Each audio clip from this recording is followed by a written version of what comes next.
sir ಕೈಯಿಂದ sir ಪಂಚ ನೀರು ಆಗ್ಬೇಕ್ರಿ ನೀರು ಆಮೇಲೆ ಪಂಚಾಮೃತ ಒಂದು ಪೂಜೆ ಆಗ್ಬೇಕ್ರಿ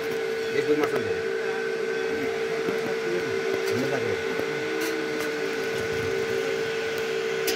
जय मंगलम जय नमः पार्वती शिव हर हर महादेव हर ओम नमस्ते अस्तु भगवन् विश्वेश्वराय महादेवाय त्र्यंबकाय त्रिपुरान्तकाय त्रिकाग्निकालाय कालाग्निरुद्राय नीलकण्ठाय मृत्युञ्जयाय सर्वेश्वराय सदाशिवाय शङ्कराय श्रीमन्महादेवाय नमः ಹೇಳ ಹಂಬಿಗ ನಿಮ್ಮಿಂದ ಹೇಳ